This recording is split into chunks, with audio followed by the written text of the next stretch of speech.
On this week's episode, we have Bryce and Austin of the band Soul Exchange. Coming out of Austin, Texas, these guys are a metallic hardcore band, pulling influences from 90s and 2000s metallic hardcore bands. We talk about their latest EP, Two Faces of Shame. You should definitely go check that out. And then they have a mini run coming up in December, hitting San Antonio, Houston, and then ending in Austin. That will be back with Bryce's other band, Virtue, who also just dropped a new EP. Go catch their shows if you're in those cities, and be sure to check out Two Faces of Shame. Let's open this pit up. Somebody hit somebody!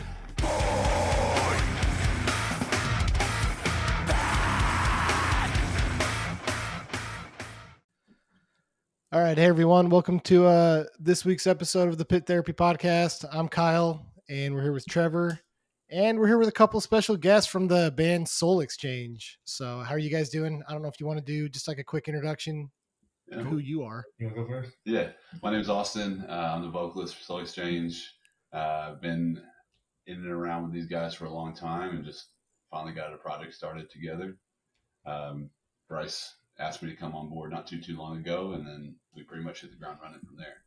Yep. Bryce, play guitar, and Soul Exchange and Virtue here in Austin. Nice. So, Soul Exchange, Bryce, it was you and Grant, right? Who was also guitarist in Virtue, Yeah. who kind of started this thing and just getting this going. Oh, yeah. You guys look like you've been in and around the scene for a long time. So, why a new band? So it was actually about a year ago we started it. I was actually on vacation visiting my mom for Thanksgiving last year, and that was when I remember like Googling trying to find a name for it. But yeah, Virtue was kind of in like a weird spot about a year ago. After coming back from COVID, we were a lot of bumps in the road trying to get everything back on track. And so me and Grant, we wanted to start another band. Probably like right around COVID is when we started thinking about it, because Grant wasn't in Virtue at that time. Oh, okay. Yeah. And so, yeah, we just thought that was the right time since Virtue was kind of slowing down a little bit. But now both are busy, and I have no time for anything else. It's a good problem to have, though, right? Yeah. So, Austin, you guys are down in Austin, right? Yeah. Yep. Any relationship to Austin, or just coincidence? Yeah, I mean, I went to college here around the 2011, 2012 time frame. So I have some like subtle roots here, but then I moved back to the Houston area. That's where I've been for like predominant most of my time. And so, I mean, I love the city. You know, I think it's very on the nose for sure that I'm here, if there is anything. But you know, so I just love the city, the music venues, obviously. The scene here is just, there's so much untapped potential, I think, just in general. So being able to be back involved with just a lot of my early friend group, especially from the band days, has been just really nice. That's awesome. So I live up in Dallas right now. Nice. I am not from here. I moved down. Me and Trevor are both originally from Salt Lake City. Okay. But I've been trying to like get more involved in the Texas scene, you know, and it's very different to what we grew up with, because Utah's so small that it's like you have like the Salt Lake City scene. Even people that aren't from Salt Lake City are usually like Salt Lake City hardcore, and it pisses a bunch of people off. Texas is really interesting though, right? Because like it's like its own little microcosm, each city. You know, you seems like you've spent time in both, right? Like, do you notice clear differences between that? Oh yeah, like even from from Austin to San Antonio, it's vastly different, especially different times of just different years. Even there's real big spurts of really heavy scene involvement just in different cities. You know, I think for a long time, I'd say 2015, 2014 time, like Houston was not really popping by any means, and now we've seen a lot of really strong bands come out of like the Houston area. San Antonio is like a little bit smaller, but those kids are insane. They absolutely go crazy. It's kind of like the hub. I think for Austin for a long time, San Antonio was kind of like the hardcore hub to go to. Yeah, Austin and San Antonio are like basically just one giant metro area at this point. Yeah, it's getting there, right? Yeah. Like tours typically don't go to both, so Hmm. we either swap back and forth depending on where they're coming. Yep. Do you do that drive? Is that like doable? Because it's what, like Oh, it's maybe like an hour and a half, hour? I live in a small town called Buda. It's like basically South Austin. Uh-huh. It takes me like 45 minutes to get to North San Okay. Antonio. Dude, that's like my drive to go to Denton to see shows. So Oh yeah, Yeah. it's the same city. yeah. No, when we play up in, because we played in Killer's Tacos and then with Virtue and his old band Bitter Taste. Yep. Like once you start to get into DFW at the bottom, it's like another hour drive before you get up to Denton up there. Yeah, it's crazy. So no, we've talked about a couple Texas bands now, and it's been a ton of fun because it definitely has like a unique feel. I feel like so just so you guys know, like a big part of this podcast that we do is we try to find smaller bands in different parts of the country, and then we showcase them and try and, get them, I don't know what the word, some exposure, around the country and stuff. So we've been very fortunate to we've been very fortunate to like meet a bunch of people in like South Carolina. We've had friends in like Philadelphia, Alabama. And one thing that we've noticed is like each of these areas kind of have their own sound. Yeah. Texas is very like thrashy metal influence. Is that what you guys grew up on? Do you recognize that? Do you feel that? Oh yeah, for sure. So I grew up in St. Louis. So I'm from the Midwest. Oh, okay. But growing up, like Pantera was like my favorite band. Yeah. Okay. So, Yeah, 100%. I mean, I think probably the first time, like as a younger kid, like hearing, like the Black Album from Metallica 100 times from my dad and stuff like that. It's like that was just Metallica in general, and then getting into like the heavier side of what Metallica was, and then just really bleeding into those early like metal, hair metal bands, things like that. My parents were very into like Southern metal and things like that, which just kind of brings those sounds together, I think, overall. Yeah, my dad was the same way. Listen to all the same stuff. Yeah. So Bryce, when did you relocate to Texas then? I've been in Austin since 2014. Okay. So I've been So you've here had 10 years. Yeah, I'm basically an Austin native at this point. There you go.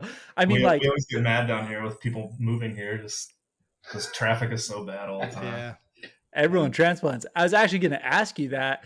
How have you guys seen the scene change or stay the same over the last 5 years, right? I mean, you guys got Joe Rogan and essentially everything changed, right? Oh, yeah. So yeah, everything changed with COVID pretty much. I mean, the city itself is like way different. It's because it's what the live music capital of the world, which we still have a bunch of like shows and venues and everything like that. But a lot of the tech companies and stuff come here, and it's changed like the entire landscape of the city. Yeah, there's a lot of like, just general, just the gentrification of things, like venues losing their rents and things like that. So there's a lot of venues that I grew up with, and I'm sure even in the last 5-10 years that are just no longer here, that were like staples of the Austin scene, which I think made it difficult for bands to really kind of flourish and grow, which is why it's such a big kind of like bump on Virtue, is like they've pretty much been like the Austin hardcore band for probably 5 years now coming on. Yeah, we've been a band for 7 years at this point. Yeah, so like claiming that kind of that crown for a while, and so Austin's a tough place. Like there is so much music and so much local music that it's tough to really kind of spread who you are, I think, in a fast enough way to kind of keep you salvageable, whereas in other cities it's just like everyone is so just ready for more and ready for new stuff that it makes it difficult, when there's just such an abundance of things here that it makes it a little bit difficult sometimes. For sure. Isn't that's kind of a funny way to look at it. Like we talked to Mike Perez from No Bragging Rights, that is from Riverside, California, I think. Yeah. And he was talking about how hard it was growing up because it was too accessible, right? Mm-hmm. Like he's like, I could go pay $5 to see a local show, or I could pay $15 to see like a touring band, or I could pay $30 to see The Offspring. And it's like, it's hard, right? Like it's a different way to look at it than like growing up in a scene where you're just dying for bands to even go, you know? Yeah. That's very, very oversaturated here. Like we actually have the Bane Stick to Your Gun show happening right now. Yeah. Oh yeah. Yeah. And you guys are talking to us? Yeah. Look, man. Yeah, Grant's there. Yes. Like Grant is there. Oh, sick. They rolled through here 2 nights ago, and I was a little bummed because Dismadre's playing and Dare. Those are cool. Yeah. It's cool California band. So, yeah. Yeah, I think one of the Desmadre guys lives in Dallas. Oh, really? DFW area. Yeah. Virtue played at Killer's Tacos in Denton a couple years ago, and one of those guys was there. It's a real small room. He murdered everybody in there. Yeah. That's cool. Oh, that makes me happy. So we actually started getting a little bit more involved with the Austin, San Antonio scene a little bit, just because we started talking about, was it Fortunes? They were San Antonio, right? Yeah. San Antonio, man. And then when we were out at Furnace Fest, we met a couple people from the Austin area. So we met a guy named Sean. He goes by like Death by Ramen on social medias. Yeah, we chilled with Sean for like pretty much the majority of the days out at Furnace Fest and stuff. And he turned us on to some more bands and things along those lines too. So we're starting to get a little bit more involved down that way. But like, if we're talking about like the different pockets, right? So how is the San Antonio Austin scene a little bit different from, let's say, DFW or Houston? Like, what sets you guys apart? I'll let you handle Houston. I don't know anything about Houston. I mean, I think like, again, I think there's just a difference in just general taste in what like an idea of what hardcore and just metal music is in general. I think there is just a different version of what it means to different people in those cities. Whereas like in San Antonio, it is almost like a melting pot. In Austin, I think it's like a melting pot of sounds, whether it is the thrashy side of things or what that looks like. And then you get to Houston and there's a lot more of like the deathcore and death metal influences, beat down, like those kind of like more aggressive kind of style things, a little bit lacking on some of the like just like riff wise and more in like the, I'd say like fan service, those kind of things that really, really get the crowd going. And no hate at all. Some of those bands down there are insane. There's some crazy like Corpse Pile and a lot of those bands, Girl Glass, are just huge. They're getting really big now, and it's almost like they're bringing back like 2008 deathcore, and they mix it with some hardcore elements, and that's like a Houston kind of thing. Whereas I think here it's just like it is a lot of thrash. It's a lot of like more, I guess what you could say is more like stereotypically traditional hardcore, if you will. More on like the punky side. Yeah. Which is the kind of hardcore that I don't necessarily care for. I like some of it. And I mean, Dallas is... Dallas is the hot spot for sure. Yeah, it is the hot spot. Yeah, there's just, between Dallas and Oklahoma, those are kind of like the place. If you can make it to those places, those people will love you forever. You know, those like they just show out. Kids love it. There's so many bands from up there that are popping off. Yeah, good. I don't know if it's just more accessible up there, whereas like down here we're kind of off the beaten path of like a typical like tour route. I don't know if that's what causes it or what the deal is, but I do think that like we probably get more tours through here than y'all do down there. Oh, for sure. Because I just think it's an easier path to take, right? Yeah. But what's interesting about the scene up here that I've noticed is like I'm part of the problem, but like everyone's a transplant, especially the last, I don't know, 5+ years that I've been here. Everyone's a transplant, right? So like no one knows each other. It's really weird going to shows because it's like nobody knows each other. Yeah. You know? So yes. And Fort Worth to Dallas is such a far drive. It is. Denton. Yeah. And I'd say that that's probably a difference between like San Antonio, Austin is like everyone knows everybody here. Yeah. It is very very close knit group. Very, very close knit. I think it's gotten a lot better about like the whole like, I think gatekeeping was like a little bit of a hard thing in certain Texas areas for a while, where they would be like, nah, like we only like these section of bands, or. But I think we've really, really gotten away from that in the last few years, and people are just generally more accepting regardless. But there is a tight-knit group of individuals that kind of run the scenes here. One of the big issues with Austin is the promoters and things here.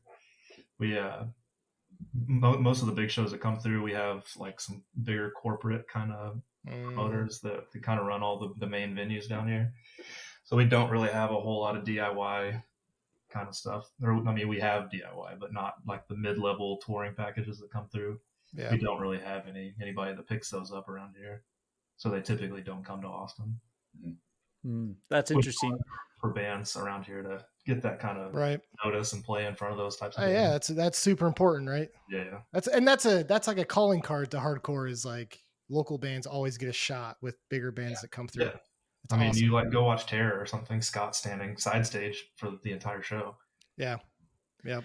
We've been lucky here in Salt Lake. We have kind of the same problem with the big tours that come through. There's just a couple corporates that book out like our bigger venues and stuff like that. But we're lucky enough that Salt Lake had a reputation that we were a hardcore town, right? So earlier this year, I got to see Madball in like 150 cap room. Like it was wild. And we had just local support, just Madball. Like it was great.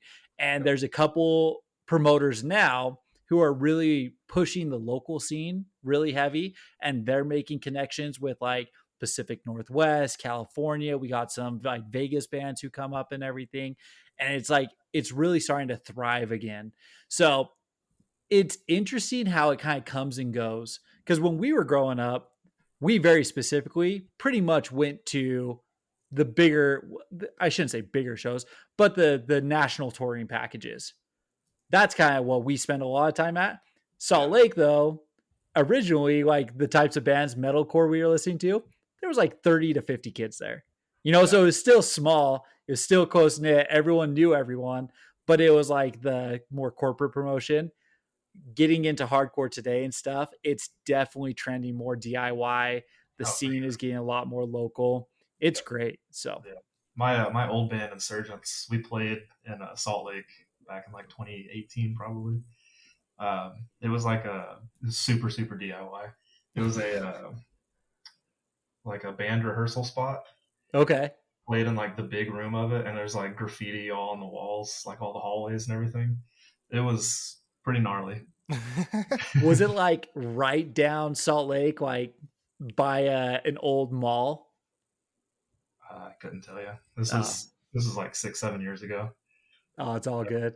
It was a pretty gnarly little spot. That's awesome. Yeah. Is Insurgents the one that Grant was doing vocals for? So Grant was the merch guy. He always okay. But he did fill in on a tour for vocals once because the singer got sick. Which is okay. Yeah, but he always toured with Insurgents. Sick. And, I was listening to Insurgents today, so nice.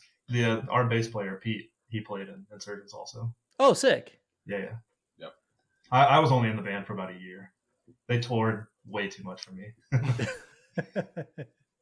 So what does that look like for you guys today? Because Soul Exchange, you guys just dropped your latest EP. What Two Faces of Shame? Is that what it's called? Perfect. Awesome. So what is kind of the plan? Like, are you guys looking for tours? Are you guys looking just to kind of be that local support for the time being? What's going on right now?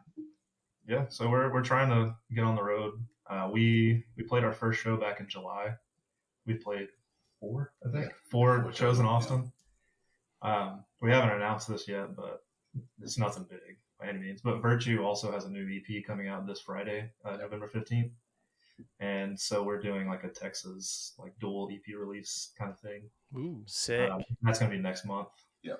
And just San Antonio, Houston, Austin, just a weekend, so we can go back to work on Monday morning. But yeah, that'll be the start of it, and then next year hopefully we can find some cool stuff to do.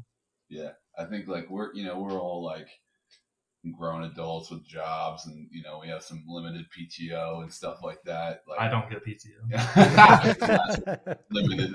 But I can't imagine that we are like, yeah, let's go on the road for 3 months at a time, but we absolutely want to package our product as something that is valuable. And I think that that's what we're doing. I think we all come from bands that have seen success in their own right in the past, that we just know like what we want to sound like, and those kind of things. Everybody's real professional with each other, which is honestly sick. It's not like we're 18 in a band again and with like, you all have to rely on 15 dudes to get where they need to go. It's much more like, here we are, we know what we're doing.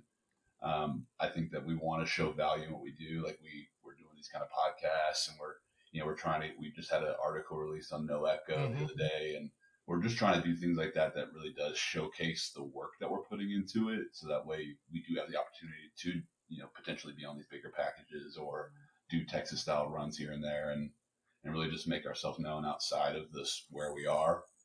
Texas is vast for sure, and you can get a lot of love just being in Texas. But my goal is to get outside of it for sure. For sure. And just I've never been to the East Coast. I've never done that with any of my bands, and so I think that we have a real shot at doing that with this one. And so it's just been that pretty much like kind of a nice little bow on it, right? Yeah, it's been very, very nice, streamlined. It's the easiest band I've ever been in, that's for sure. Yeah. I mean, after you guys have 12, 15 years of experience doing this at this point, kind of thing. Yeah. Like, how it goes. We're all in our 30s as well, so we've been doing this for half of our life at this point. Yeah. So that's incredible. Let's talk a little bit about this EP. Yes, sir. I honestly can't remember how I came across it. But I don't know if you guys remember. I think I messaged you guys like when you dropped your first single earlier this year, or like I posted it and said it was good. But like I've been a fan since the beginning because I think the sound you guys have is awesome, right? And appreciate that. Grant runs our socials, so I have no idea. Okay, well, all right, we'll blame him. Not that I'm like looking for like validation or anything, but I just want to make it a point that like, I like you guys' music. You're a day one. We appreciate it. Exactly. Exactly. So, but yeah, so what drew you guys to start in this band? What was the like conscious effort on the sound you guys created? If you just want to give a little info on that. Yeah. So with Virtue, we kind of had it's like Texas metalcore beatdown kind of stuff. I'm much more of a fan of like 90s hardcore and it's like the riffy, like metallic hardcore stuff. So Marauder, All Out War, those kinds of bands are definitely what I was trying to do with it. But we, me and Grant kind of started everything. We got Pete, our bass player, involved pretty quick. And then our drummer, Colby, he had moved to Austin in the last couple of years. He played in a band called Fortune's Fool from Colorado. And so we had played, Virtue had played with Fortune's Fool several times in the past. So we were very familiar with that. Got him on board, had a couple guys in Austin that we tried to get on vocals, but you know how that goes sometimes. Randomly enough, this guy moves from Houston, and we're like, dude, we got to snatch him up. Yeah.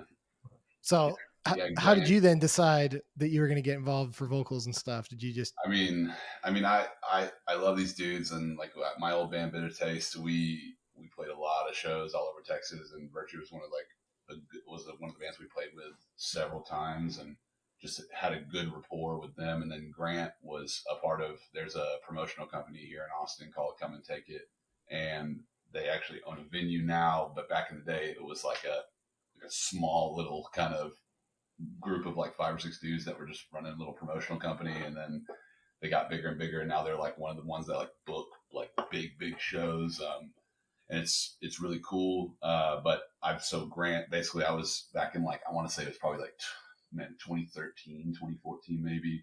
I had like a deathcore band that did like a battle of the bands, and Grant was one of the judges on it, and that's how I met Grant like 13 years ago, and it was sick. We had a lot of love for each other then, and we just knew each other throughout the years. And one day, I was in the process of working back and forth and moving here, and Grant just messaged, he sent me a DM on Instagram, was like, yo, here's this Google Drive of songs that we written. What do you think? And I was like, I was itching. I mean, I had been years like saying like BT was like my, Bitter Taste was like my passion for a long time. And then same thing, COVID happened. Our guitar player at the time, his name's Chris. He's the guitar player for I Am out of Texas. If y'all have ever listened to them, sick, Texas Death. They're on tour with Life Cycles, right? Or I guess yes. Both Chris, amazing bands. Yeah, their guitar player was Bitter Taste guitar player for a long time. Okay. And so we, I Am at that time was getting huge, so we were like, of course, like go do it, we just kind of all sputtered up, and it was years since I really got the opportunity to do vocals or just really be in a band again, and it was, it's a release by all measures, right? So as like an angry dude, it's something that I can get my stuff out with, and I just resonated with the music. I love the fast pacedness. I love what it is, and I felt like it was something I could write to pretty easily. I feel like my style of vocals is not necessarily like traditional hardcore by any means. I Yeah. think I have more of that like death metal, deathcore style to me, which I think kind of makes us more of a unique band Mm-hmm. kind of altogether. And I just, I was like, here's my spin on it, and they liked it. So That's awesome. I mean, I like hearing about, you know, kind of getting involved and you feeling like you kind of really related to the sound. One thing that we noticed is the EP, like you can sense how, I guess, easy this like sound or, you know, the songs you wrote kind of came, because it didn't feel forced. It felt unique. It felt, I don't know how to explain it. Like it just felt really fresh what you guys did. And one thing we talked about was, you know, how like accessible that the EP sounds, because there's a lot of like EP. You sound like you guys have been doing this for a while, I guess is what I wanted to say. And it really shows, right? You guys have been doing it for a while, and it really shows in this EP, because when we turned it on, we were just like, yeah, these guys they're great musicians. This doesn't sound like it was like a pain to get out. Like it just, everything sounds so like well done, you know? So Dang. Well, yeah. appreciate that. Love to hear it. yeah, appreciate it. Yeah. So one question I have for you, I did read through the No Echo interview, which it was great.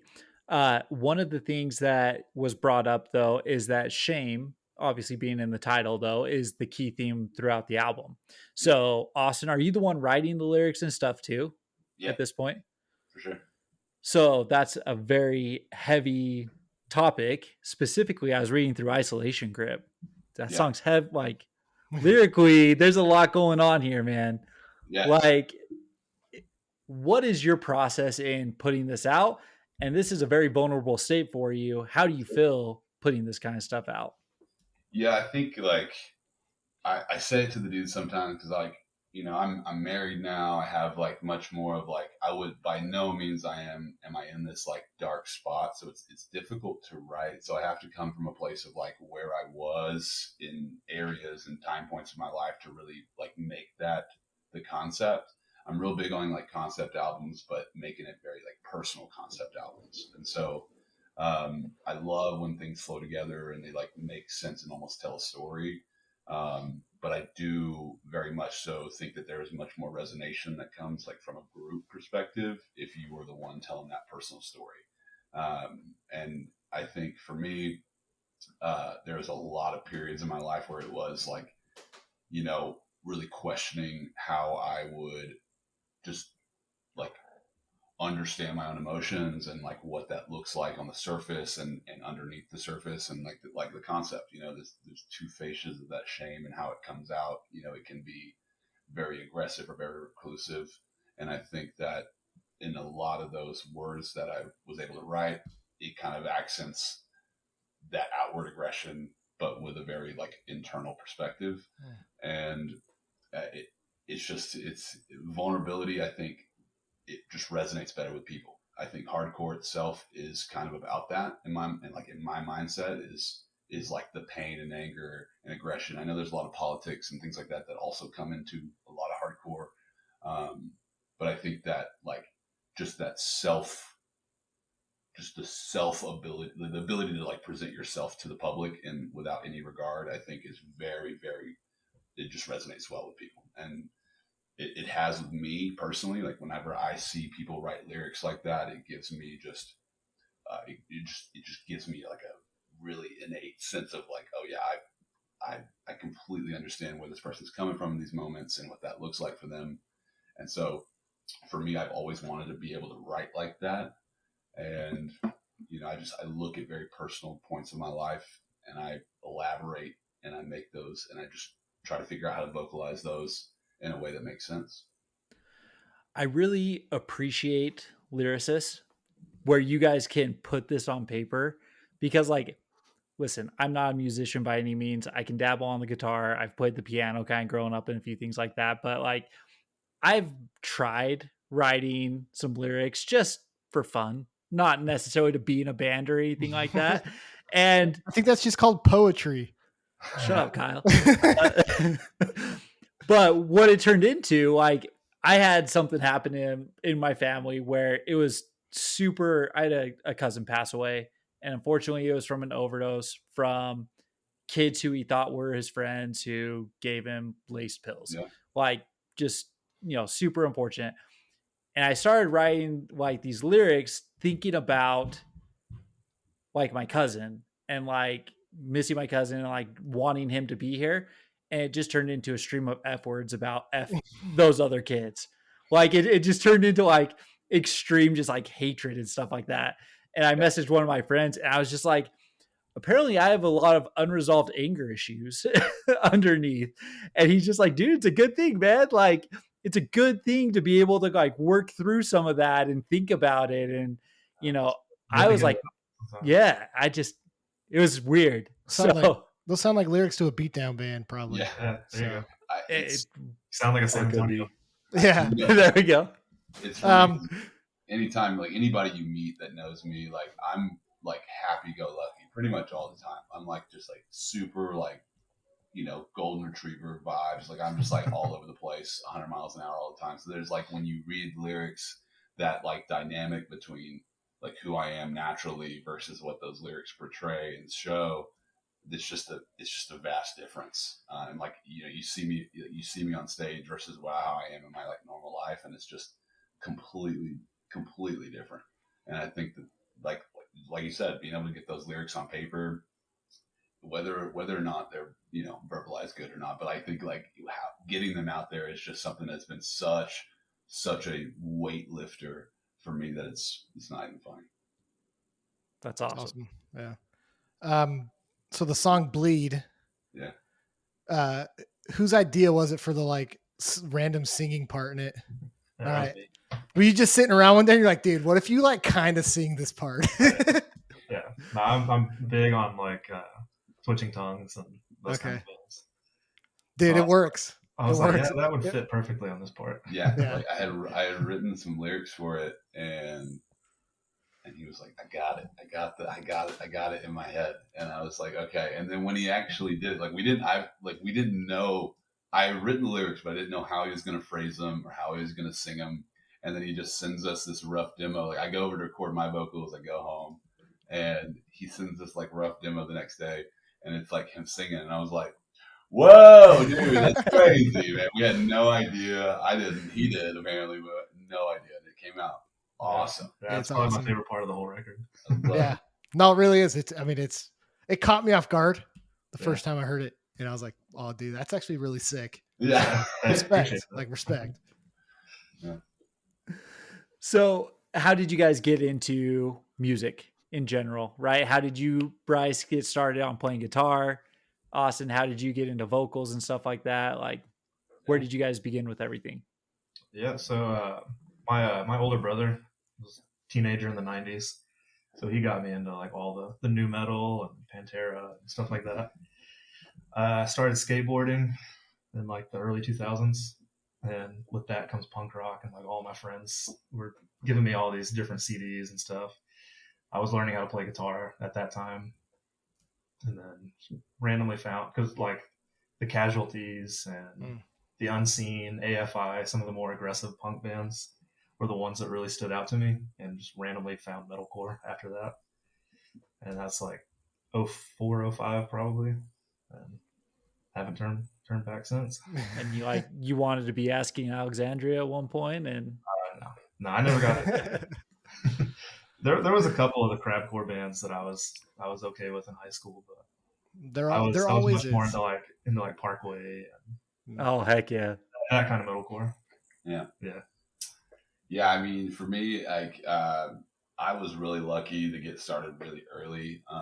I was really into like obviously some hair metal here and there because my parents' influence, but I was like into like early like R&B and rap and stuff like that growing up. And then I had a good buddy of mine who we played like sports together and things like that. And, I went over to his house like the first day, and I walked in his room, and there was like Ozzy Osbourne posters and Pantera posters. I was probably like maybe 13 years old, and he was like, "Yo, I'm joining this band," and I was like, "I don't even know what that means," you know.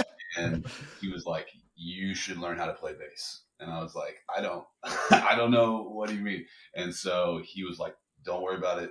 Just get a bass, and we'll figure it out." And so I got a bass that year. I was 13.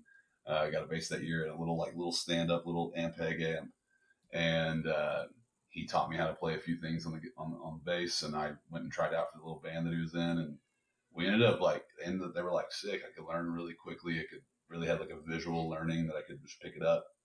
Um, and even at like 13, I was playing like actually kind of ridiculous shows for like a 13-year-old.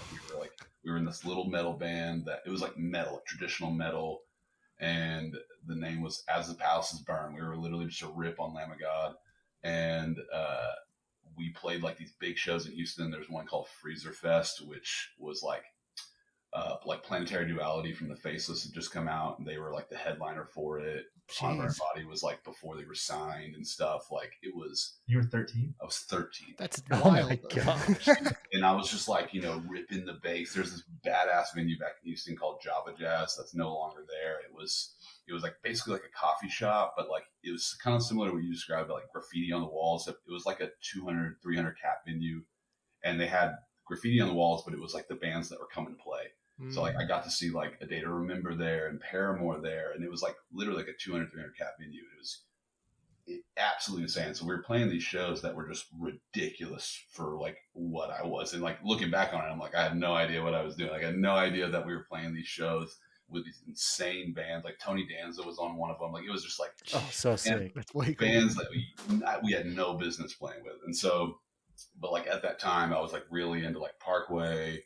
I was really into like early deathcore, BMTH, and like A Day to Remember, things like that really kind of like started to shift me a little bit more into that realm. And then I like one of my favorite bands of all time is August Burns Red, like just like metalcore.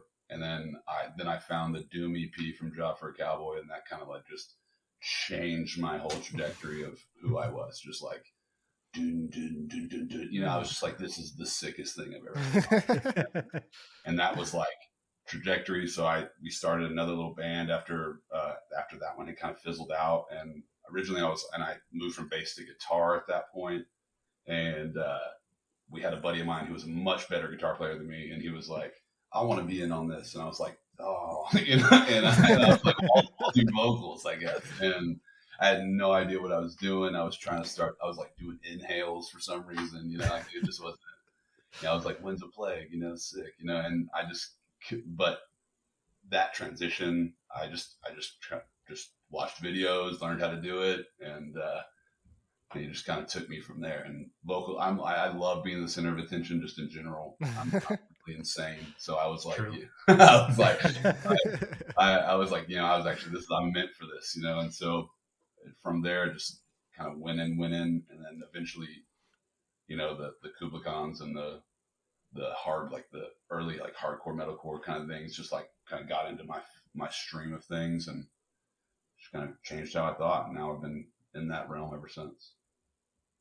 It's so funny, like the way you guys are describing it. It's us. Yeah. And we've said this to like multiple people, right? Like Kyle has the older brother who got us into kind of the punk, all of that kind of stuff. We were massive into Parkway. We were massive into A Day to Remember. My deathcore band was As Blood Runs Black. Like that's the one who took me down deathcore. And then the funny thing is, like, hardcore was always there, right? But they weren't the wild and crazy vocal changes and things along those lines. And so like I didn't appreciate hardcore until later on. Yep. Yeah. It's so weird. It's ridiculous to say, right? Because like the messaging's typically better, like all of that kind of stuff. There's more emotion involved to it. But as a 13, 14-year-old kid, I wanted to hear Mitch Lurker get as low as he can possibly get and then go into some crazy shrieks, Yeah, in high school was when I first started being like playing guitar. I was like, man, I'm actually pretty good now. I was like, I don't want to jump to play all these like hardcore bands that are nothing but power chords. Right. And then I saw the first hardcore band I think I saw was Your Demise.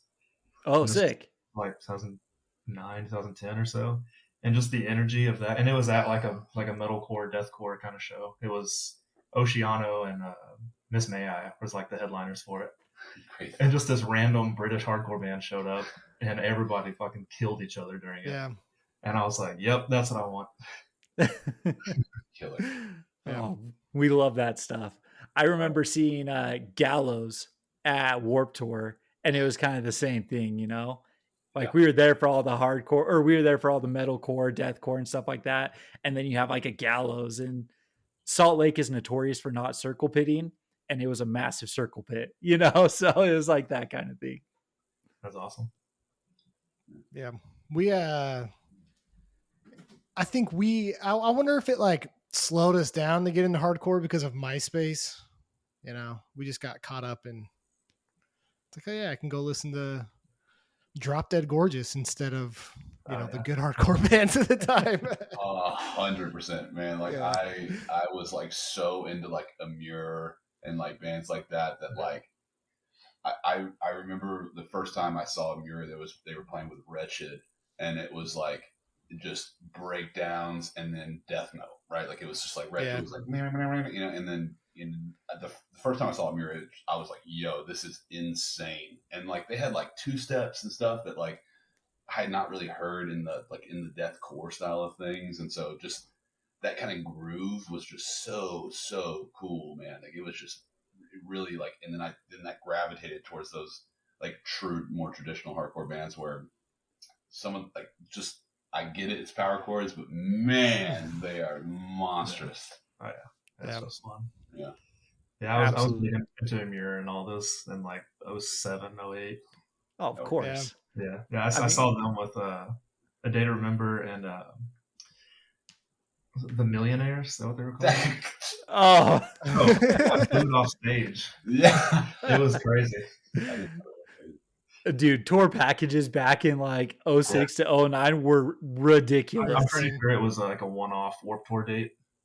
Like a day off, they just did like a random thing in Memphis. Oh man! So where did you guys fall on the Amur Acacia strain beef? Oh, that was tough at the time, man. I was like, no, because it ruined my life for a minute. I was like, these are probably my two favorite bands at the moment. Man, I'd probably still follow Acacia Strain. Those dudes are just.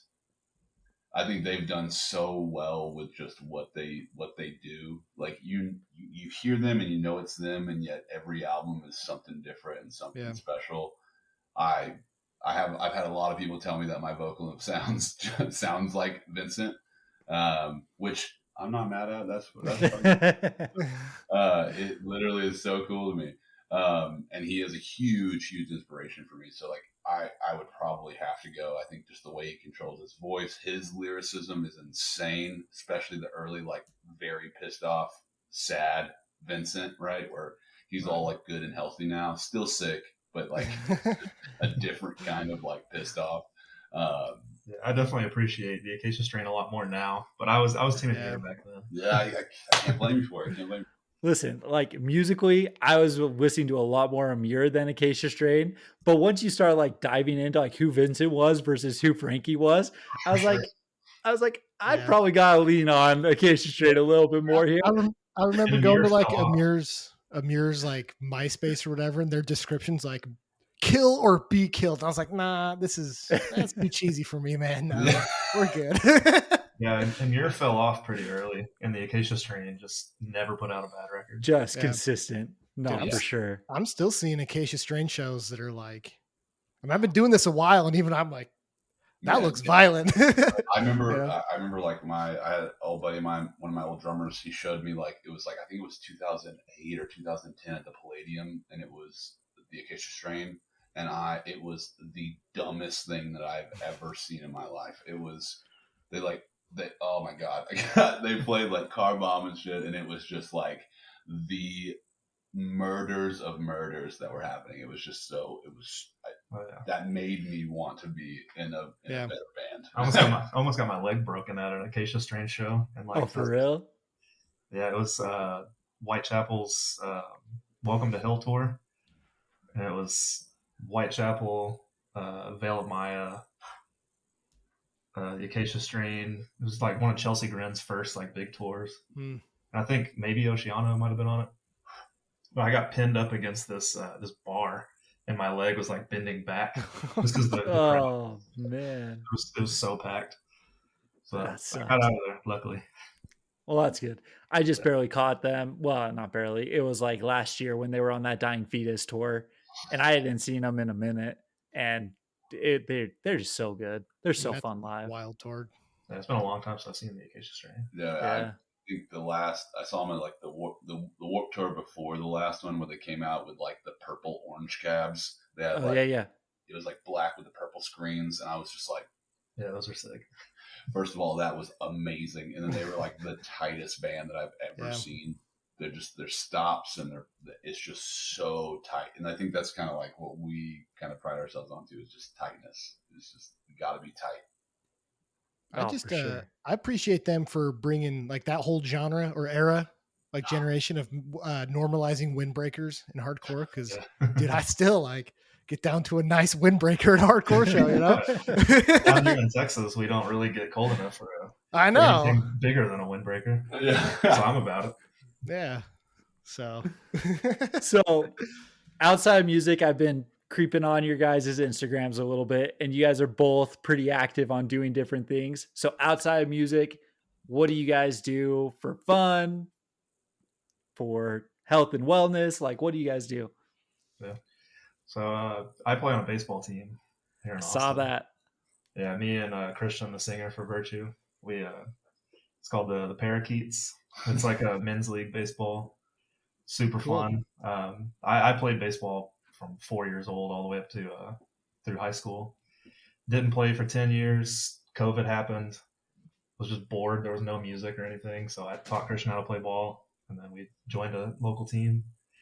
Been at it ever since. But like fast pitch, you're not doing. Yeah, it's real baseball. Okay. Yeah, I broke my foot about a month or so ago, so I had to miss the last half of season. But, oh shoot! Yeah, we'll be back. Did you break it like sliding into something or just doing something stupid? I drive a truck for work. I fell off the back of my truck. I mean, dude, you could have lied and like no one would have known. So yeah, that's true. Honestly. Yeah, I mean, myself, I'm real big into the weight room, you know, working out, things like that. I was a big boy for a long period of my life. I was like, I think at one point I was like 315 pounds at my heaviest. And, you know, good old depression, you know, and, you know, I think that kind of like shaped a lot of my like lyricism and things like that. But I met some good buddies of mine that were like really big into like, they were like, I'm going to be a bodybuilder, you know, and they were like real heavy into the gym, and they just were hounded me. It's like, got in there and I found like almost like a catharsis for like what that was and what I was going through, especially without having the vocals and the ability to be in a band and things like that. And that's just been like a kind of a pretty like religious thing for me. And, you know, I'm like, at my lowest, I'm like 205. So pretty much 100 pounds down, and like just been like it's just a whole new world when that's who you are now. And so, I think that's a big one for me. I work a lot. I'm married. So there's that too, you know, that is a constant, like, what can I do? You know? But yeah, I mean, it's been a heck of a ride for sure. It's awesome. Well, guys, we seriously appreciate you. The EP Two Faces of Shame is absolutely incredible. Honestly, like I've probably ran it 10, 15 times since it's dropped and everything. So it's fantastic. You guys said you're doing a mini tour coming up here. When is that happening? It's December 13th through the 15th. Yeah. So it's just a weekend. Yeah. A weekender? Yeah. And what are the 3 stops again? So San Antonio, Houston, and closing out in Austin. Back in Austin. Sick. And that's with Virtue. Is there any other bands who are going to be like on that, or just locals with that as well? Yeah, just locals. Some of our friends, Fear of Loss from San Antonio. They're going to play a couple dates. And then the Houston show is really cool because Bayway from New Jersey, They're sick. coming down to Houston. They're playing in the same venue. Oh, Yeah. sick. So it's going to be like an inside outside stage kind of deal. Yeah, Oh, a toy interesting. drive, like a toy drive kind of thing. You know, Yeah, it's just that for would the be fun. kids. It'll be cool. That's way awesome. cool. That's way Yeah. cool. And then what about new music? Are you guys getting back into the studio soon, or like Talking putting on a about little it. pause? Yeah, we haven't done it yet, but Yeah, we've been already like, all right, let's write some new riffs. You know, I know he already has some stuff cooked for sure. I think we want to definitely give this this EP some love for sure. We definitely put a lot of work in it. I know they've been sitting on it for a long time, and I feel really good about the lyrics and how they came out. And I love when people share in that kind of that pain, and so I think I want to be able to like showcase that, and I think we're all on the same page with that for a little bit. Yeah, for sure. I produced both that record and the new Virtue. Oh, And sick.